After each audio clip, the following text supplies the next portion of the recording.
ഇന്നത്തെ നമ്മുടെ അതിഥി സിനിമാ മേഖലയിൽ നിന്നുള്ള ആളാണ് ഡോക്ടർ ശിഖ. GDN ഒപ്പം തന്നെ ആനന്ദപുരം ഡയറീസ് 2 സിനിമകളാണ് ചെയ്തിട്ടുള്ളത്. ശിഖ സിനിമയിലേക്ക് എത്തുന്നതിന് മുന്നേ ഡോക്ടർ ശിഖയാണ്. എങ്ങനെയാണ് സിനിമയിൽ ഞാനിപ്പം ഡെൻ്റൽ സർജനായിട്ട് വർക്ക് ചെയ്തുകൊണ്ടിരുന്ന സമയത്ത് ഐ എം ഓൾസോ മോഡൽ. ഇപ്പോൾ മോഡലിങ്ങും ചെയ്യുന്നുണ്ടായിരുന്നു. അങ്ങനെ ഇതേപോലെ ഒരു TVC ആഡ് കണ്ടിട്ടാണ് എന്നെ മൂവിയിലോട്ട് വിളിക്കുന്നത്. ഡോക്ടർ ശിഖ എന്നതിനപ്പുറത്തേക്ക് ഏറ്റവും ഫാഷനുമായിട്ട് ബന്ധപ്പെട്ട് ഒപ്പം തന്നെ ടൈറ്റിൽ വിന്നറും ഒക്കെയാണ്. എന്തൊക്കെയാണ് ഉള്ളതെന്ന്? ഞാൻ അറ്റ് ദി മൊമെൻറ്റ് ഇപ്പം മിസ്സസ് ഇൻ്റർനാഷണൽ വേൾഡ് ഫസ്റ്റ് റണ്ണറപ്പാണ്. ഏഷ്യനെ റെപ്രസെൻറ്റ് ചെയ്തിട്ടുണ്ടായിരുന്നു ഇൻ്റർനാഷണലി. പിന്നെ മിസ്സസ് ഇന്ത്യ സെക്കൻഡ് റണ്ണറപ്പാണ് 25-26 ഇയർ. ഇവിടെ തന്നെയാണോ നാട്? എങ്ങനെയാണ്? ഞാൻ കോഴിക്കോടാണ് ബേസിക്കലി. പുറത്താണ് പഠിച്ചത്, കുവൈറ്റിലായിരുന്നു പഠിച്ചതും വളർന്നൊക്കെ. ഇപ്പം സെറ്റിൽ ചെയ്തിരിക്കുന്നത് ട്രിവാൻഡ്രത്താണ്. സിനിമയിലേക്ക് വന്നതിനെ കുറിച്ച് പറഞ്ഞില്ല. ആ ഒരു ഇത് കഴിഞ്ഞ ശേഷം ഇപ്പം 2 സിനിമകളാണ് ചെയ്തിരിക്കുന്നത്. ഇനി പുതിയ സിനിമകൾ ഏതെങ്കിലും കമ്മിറ്റ് ചെയ്തിട്ടുണ്ടോ? എങ്ങനെയാണ്? ഇപ്പം ഒരു മലയാളം മൂവിയും ഒരു തമിഴ് മൂവിൻ്റെ സ്ക്രിപ്റ്റ് കേട്ടുകൊണ്ടിരിക്കുകയാണ്. അതിൽ ഏതാ ശരിയാവുമ്പോഴെന്ന് അറിയില്ല. ഏതായാലും ഏത് കമ്മിറ്റ് ചെയ്യായിരിക്കും മോസ്റ്റ്ലി 2 ഇത്തവണത്തെ ഓണാഘോഷം എങ്ങനെയാണ്? കുവൈറ്റിൽ ഭയങ്കര ഗ്രാൻഡ് സെലിബ്രേഷൻ ആയിരുന്നു. ചെറുപ്പം മുതലേ ഓണം എനിക്ക് ഫെസ്റ്റിവൽസ് ഭയങ്കര ഇഷ്ടമുള്ള ഒരാളാണ്, ആഘോഷിക്കാൻ ഭയങ്കര ഇഷ്ടമുള്ള ഒരാളാണ്. അപ്പം ഈ പ്രാവശ്യം നാട്ടിൽ എല്ലാ ഫാമിലി ഇപ്പം നാട്ടിൽ വന്നിട്ടുണ്ട് കുവൈറ്റിൽ നിന്ന്.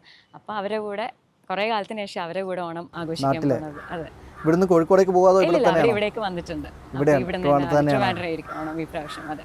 ഓണത്തിന്റെ വിഭവങ്ങളാണോ ഏറ്റവും ഇഷ്ടപ്പെട്ടത്, അതോ ആഘോഷങ്ങളാണോ, അതോ സദ്യ ഭയങ്കര ഇഷ്ടമുള്ള ഒരാളാണ് ഞാൻ. അപ്പം സദ്യ ഞാൻ എന്താ പറയുക കാത്തിരിക്കാറുണ്ട്. സദ്യ, ഓണം, വിഷു എല്ലാം വരാൻ വേണ്ടിയിട്ട്. അപ്പോൾ ആഘോഷങ്ങളായാലും സദ്യ ആയാലും പിന്നെ വീട്ടുകാരെ കൂടെ ഓണം ആഘോഷിക്കാന്ന് പറഞ്ഞാൽ അവർ പുറത്തായതുകൊണ്ട് എനിക്ക് വല്ലപ്പോഴും അതിനൊരു ഓപ്പർച്യൂണിറ്റി കിട്ടാറുള്ളൂ. അപ്പോൾ ഈ പ്രാവശ്യം അവർ നാട്ടിലുള്ളതുകൊണ്ട് സിനിമയുടെ ഒരു വിജയം കൂടി ഉണ്ടെന്ന് തോന്നുന്നു. അതുകൂടി വലിയൊരു സന്തോഷമാണ് ഇത്തവണത്തെ ഓണത്തിന്റെ സന്തോഷത്തിൽ. കാരണം GDN റിലീസായിട്ട് കുറച്ച് ദിവസമായിട്ടുള്ളൂ, നല്ല സക്സസ്ഫുള്ളി റൺ ചെയ്തുകൊണ്ടിരിക്കുകയാണ്. സോ അത് ഭയങ്കര ഒരു സന്തോഷമുള്ള കാര്യമാണല്ലോ. അതെ. പുതിയ സിനിമകൾ ഏതാ വരുന്നെന്ന് പറഞ്ഞത്? ഞാൻ ഒരു മലയാളം സ്ക്രിപ്റ്റും കേൾക്കുന്നുണ്ട്, ഒരു തമിഴ് സ്ക്രിപ്റ്റും കേൾക്കുന്നുണ്ട്. സിനിമയിൽ തന്നെ തുടർന്നും എനിക്ക് എല്ലാം ഒന്നിച്ച് കൊണ്ടുപോകണം എന്നുണ്ട്. ഇത്രയും കാലം അതിന് ദൈവം സഹായിച്ച് പറ്റിയിട്ടുണ്ട്. ഇനി അങ്ങോട്ടും അങ്ങനെ. ഈ സിനിമയും അപ്പം തന്നെ ഈ ഫാഷനും അല്ലാതെ മറ്റെന്തൊക്കെയാണ് ഒരു ഹോബീസ് ആയിട്ട് എന്തെങ്കിലും? ഞാനൊരു ഡാൻസ് കോറിയോഗ്രാഫറും കൂടിയാണ്, ഡാൻസറാണ്. അപ്പം അതുകൊണ്ട് പിന്നെ ആർട്ടിസ്റ്റാണ്, വരയ്ക്കും. അപ്പം പാട്ടുകളില്ല? പാട്ട് പഠിച്ചിട്ടുണ്ട്, ഒരു 3 വർഷം പാട്ട് പഠിച്ചിട്ടുണ്ട്. പക്ഷെ ഞാൻ അങ്ങനെ പാടാറില്ല. ഓണവുമായി ബന്ധപ്പെട്ട് ഞങ്ങൾക്ക് വേണ്ടിയിട്ട് ഒരു 2 ലൈൻ പാടാറില്ല. സത്യമായിട്ടും പഠിച്ചിട്ടുണ്ട് എന്നുള്ളൂ. അങ്ങനെ അതിൽ ഇതാക്കട്ടെ. ഡാൻസ് പിന്നെയും കുറേ 3.5 വയസ്സ് മുതൽ ഡാൻസ് പഠിച്ചു. അത് ഫാഷനും ഒരുപക്ഷെ ഫാഷൻ ടൈം സിനിമയ്ക്കും ഒക്കെ ഒരുപാട് ഹെൽപ്പ് ചെയ്തിട്ടുള്ളതായിരിക്കും. ഡാൻസ് യെസ് ഭയങ്കരമായിട്ട്. എന്താണ്, ശാസ്ത്രീയ നൃത്തമാണോ? ഞാൻ ക്ലാസിക്കൽ ആയിട്ടുള്ള ഭരതനാട്യം, മോഹിനിയാട്ടം, കുച്ചിപ്പുടി 3 പഠിച്ചിട്ടുണ്ട്. അരങ്ങേറ്റം കഴിഞ്ഞാണ്. പിന്നെ വെസ്റ്റേൺ ഡാൻസ് ഫോംസും പഠിച്ചിട്ടുണ്ട്.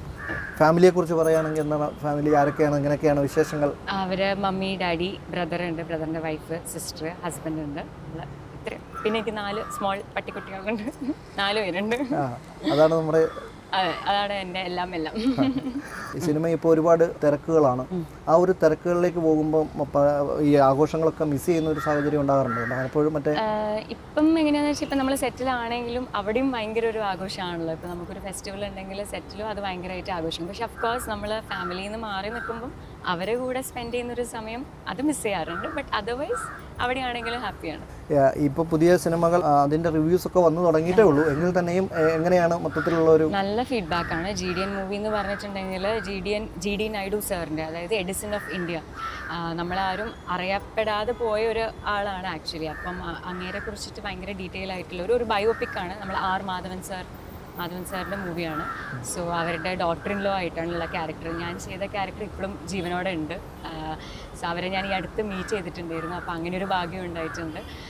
ചന്ദ്ര എന്നാണ് ക്യാരക്ടറിന് പറ്റി. ചെറിയ റോളാണ് ഞാൻ ചെയ്തിരിക്കുന്നത്. പക്ഷേ അങ്ങനത്തെ ഒരു വലിയൊരു പ്രോജക്റ്റ് നമ്മുടെ നമ്പി സാറിൻ്റെ റോക്കറ്റ്രി മൂവീൻ്റെ സെയിം ടീമാണ് ഇതും ചെയ്തിരിക്കുന്നത്. അപ്പോൾ അത്രയും വലിയൊരു ടീമിൻ്റെ കൂടെ വർക്ക് ചെയ്യാൻ പറ്റിയത് തന്നെ വലിയൊരു ബ്ലെസ്സിംഗ്. മലയാളത്തിൽ വർക്ക് ചെയ്യാൻ താല്പര്യമുള്ള, അല്ലെങ്കിൽ ഇന്നാരുടെ ഒപ്പം ഇനി ഒന്ന് ചെയ്യാൻ കഴിഞ്ഞിരുന്നെങ്കിൽ അങ്ങനെ ആഗ്രഹിക്കുന്ന എല്ലാവർക്കും ഇപ്പം എല്ലാവരും അടിപൊളി ആക്ടേഴ്സും വേഴ്സറ്റൈൽ ആക്ടേഴ്സാണ്. നമുക്ക് എന്നെ പോലത്തെ ഒരു ബിഗിനറിന് സത്യം പറഞ്ഞാൽ ഇത്രയും വലിയ ലെജൻഡറി ആൾക്കാരെ കൂടെ ആരെ കൂടിയാണെങ്കിലും ഭയങ്കര സന്തോഷം. പക്ഷേ എനിക്ക് പണ്ട് മുതലേ ഉള്ളൊരാഗ്രഹം ആസിഫ് അലീനെ കൂടെ ഇതാക്കണം എന്നുള്ളത്. അപ്പോൾ അത് ഒരു സ്മോൾ ആഗ്രഹമായിട്ട്. ബട്ട് അഫ്കോഴ്സ് ആര് കൂടിയാണെങ്കിലും സന്തോഷത്തോടെ ചെയ്യും. അതാണ് ക്രഷ് അല്ലേ?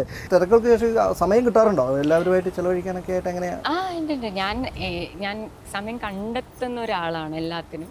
അപ്പം ഇപ്പോൾ ഡാൻസ് ആയാലും എന്താ പറയുക ഷൂട്ടാണേലും മോഡലിംഗ് ആയാലും മൂവി ആണെങ്കിലും എൻ്റെ വർക്കാണെങ്കിലും എല്ലാം എങ്ങനെയെങ്കിലും എല്ലാവർക്കും ആൾക്കാരെ ഫ്രണ്ട്സിനെ മീറ്റ് ചെയ്യണമെങ്കിലും ഫാമിലിനോട് ഒക്കെ ഞാൻ സമയം കണ്ടെത്തും എങ്ങനെയെങ്കിലും.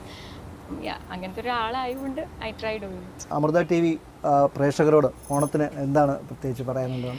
ഓണത്തിന് സ്പെഷ്യലി പറയാനുള്ളത് GDN മൂവീനെ പറ്റിയിട്ടാണ്. GDN മൂവി റിലീസ് ആയിട്ടുണ്ട്, അപ്പോൾ എല്ലാവരും പോയി കാണാം. ഞാൻ ഭയങ്കര ഒരു ചെറിയ റോളേ ചെയ്തിട്ടുള്ളൂ, പക്ഷേ ആ മൂവി എല്ലാവരും അറിയേണ്ട ഒരു മൂവിയാണ്. അത്രയും നമ്മൾ GD നായിഡു പോലത്തെ ഒരു ആളെ പറ്റി അറിഞ്ഞിരിക്കേണ്ടതാണ്. അപ്പോൾ അതെന്തായാലും എല്ലാവരും പോയി കാണുക.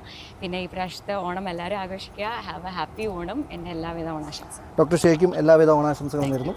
Thank you so much.